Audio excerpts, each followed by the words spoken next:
Selamat bertemu, saya ucapkan kepada seluruh peserta didik SMA Negeri 1 Tokoraja dalam proses pembelajaran daring hari ini. Ini merupakan pertemuan pertama untuk mata pelajaran sejarah Indonesia yang saya bawakan. Semoga kalian semua dalam keadaan baik sampai hari ini, supaya kita juga bisa belajar dengan baik untuk materi kita yang perdana ini ya. Kita langsung aja masuk kepada materi kita.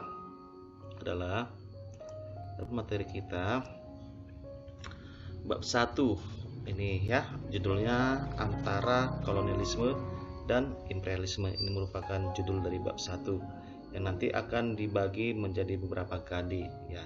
Untuk KD 31 atau kompetensi 31, kita di sini akan menganalisis proses masuk dan perkembangan penjajahan bangsa Eropa. Di sini bangsa Portugis, Spanyol, Belanda, dan Inggris ke Indonesia. Kemudian kompetensi dasar 41-nya atau keterampilan ini nanti itu mengolah informasi tentang proses masuk dan perkembangan penjajahan bangsa Eropa. Di sini bangsa Portugis, Spanyol, Belanda, Inggris ke Indonesia dan menyajikan dalam bentuk cerita sejarah.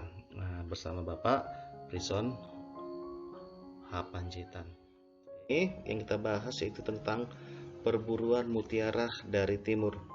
Jadi kalau ditanya itu mutiara ini maksudnya apa? Mutiara ini merupakan simbol suatu benda yang berharga ya. Jadi kalau kalian dengar kata mutiara itu merupakan simbol benda yang sangat berharga, itu dari timur. Dari timur ini merupakan sebutan untuk daerah di Indonesia Timur seperti Maluku ya. Karena nanti bangsa Eropa pertama sekali mendarat memang di kawasan Indonesia Timur itu berada di Maluku. Jadi itu arti perburuan mutiara dari timur. Karena apa?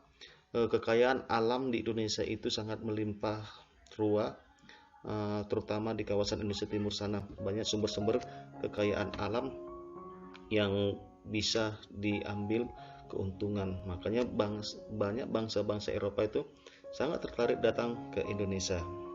Itulah maksud dari perburuan mutiara dari timur. Nah, jadi kita harus senantiasa bersyukur kepada Tuhan Yang Maha Esa karena rahmat yang diberikan kepada bangsa Indonesia itu dengan kekayaan alam atau sumber daya alam yang melimpah, di mana Indonesia itu diberi kekayaan alam yang merupakan sumber keuangan bagi negara. Makanya dulu banyak sekali bangsa-bangsa Eropa itu berkeinginan untuk menjajah Indonesia, terutama untuk mendapatkan kekayaan alam bangsa Indonesia. Itulah arti perburuan mutiara dari timur. Berikutnya kita akan masuk di tujuan pembelajaran kita hari ini ya. Tujuan pembelajaran kita hari ini yang pertama, yang kedua apa itu? Kita lihat tujuan pembelajaran hari ini. Yang pertama, menganalisis latar belakang dan tujuan datangnya bangsa Eropa ke Indonesia. Kemudian yang kedua, menjelaskan kronologi dan jalur pelayaran kedatangan bangsa Eropa ke Indonesia. Yang ketiga, menganalisis perkembangan penjajahan bangsa Eropa di Indonesia. Yang keempat, menyusun karya tulis berjudul Kepulauan Nusantara Bagikan Mutiara dari Timur. Nanti tugas kalian ya, tunggu aja. Oke, itu tujuan pembelajaran kita hari ini. Adapun materi pembelajaran kita adalah yang pertama itu latar belakang dan tujuan datangnya bangsa Eropa di Indonesia. Tadi saya sudah jelaskan sedikit tentang latar belakang tujuan datangnya bangsa Eropa ke Indonesia. Kemudian adalah kronologi dan jalur pelayaran kedatangan bangsa Eropa ke Indonesia. Yang ketiga adalah perkembangan penjajahan bangsa Eropa di Indonesia. Inilah materi pembelajaran kita hari ini. Jadi ada 3 materi pembelajarannya hari ini ya. Lanjut. Kita langsung masuk sedikit. Kita bahas sedikit sih, nanti kalian perdalam di buku ya. Oke. Di sini adalah proses kedatangan bangsa Eropa di Indonesia. Motivasi kedatangan bangsa Eropa di Indonesia yang pertama itu adalah perkembangan ilmu pengetahuan dan teknologi ya. Jadi perkembangan ilmu pengetahuan dan teknologi di sini ini menumbuhkan semangat bangsa Eropa untuk datang ke Indonesia. Nah, jadi mereka sudah menemukan kompas itu sebagai apa tuh penunjuk arah mata angin atau arah bagaimana bisa mereka untuk mencapai Indonesia. Jadi memanfaatkan penemuan kompas itu. Lagi ditemukan yang namanya kapal. Jadi semangat inilah menumbuhkan atau memupuk semangat mereka itu untuk melakukan penjelajahan ke kawasan Asia pada masa itu, terutama ke Indonesia. Kemudian berikutnya adalah jatuhnya Konstantinopel ke Turki Utsmani ya. Jadi dulu Konstantinopel ini perebutan antara orang Eropa dan Turki Utsmani ya. Jadi terakhir sekali kota Konstantinopel ini merupakan penghasil rempah-rempah pada masa itu jatuh ke tangan Turki. Jadi mau tidak mau bangsa Eropa pada masa itu harus meninggalkan kota Konstantinopel ini untuk pergi mencari daerah baru penghasil rempah-rempah. Makanya mereka datang ke Indonesia. Itu salah satu latar belakangnya ya. Kemudian ya betul, ini pencarian rempah-rempah. Kalau saya tanya sama kalian, rempah-rempah itu apa sih? Nah, rempah-rempah itu semua pasti kan sudah tahu bahwa rempah-rempah itu adalah, kalau bahasa sehari-hari, merupakan bumbu ya, masakan seperti lada, cabai, bawang dan lain sebagainya. Itu merupakan bagian dari rempah-rempah. Di Indonesia banyak sekali menghasilkan rempah-rempah, makanya bangsa Eropa pada masa itu sangat semangat sekali untuk datang ke Indonesia mencari rempah-rempah. Kembali dipasarkan ke Eropa. Dengan dipasarkan ini berarti otomatis mereka mendapatkan uang. Tuh. Kemudian adanya semboyan ya, adanya semboyan gold, glory dan gospel. Emas berarti dengan kekayaan. Tujuan mereka pada waktu itu untuk mencari kekayaan. Kemudian glory ini adalah mencari kejayaan. Gospel ini adalah misi menyebarkan agama. Jadi mereka sambil menyebarkan agama pada masa itu ya apa?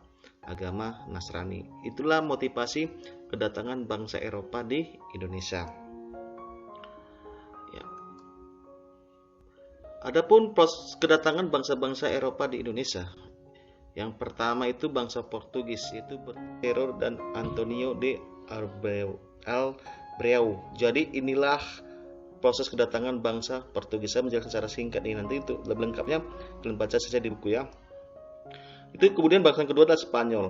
Itu dimulai dari armada Spanyol mendarat di Maluku pada 1522 dipimpin oleh Sebastian de Elcano. Jadi ini orang Spanyol yang berhasil mendarat di Maluku. Nanti kalau tanya pada saat ujian nanti harus tahu ya. Oke. Setelah tiba di Maluku, bangsa Spanyol bersekutu dengan Tidore untuk melawan Ternate yang didukung oleh Portugis. Inilah proses kedatangan bangsa Spanyol. Nanti lengkapnya baca lagi di buku kita ya. Oke. Bangsa Inggris, yaitu rombongan Inggris tiba di Maluku 1577 di bawah pimpinan Francis Drake ya. Nah, inilah orang Inggris yang datang ke Indonesia. Oke, itulah kedatangan bangsa Eropa di Indonesia.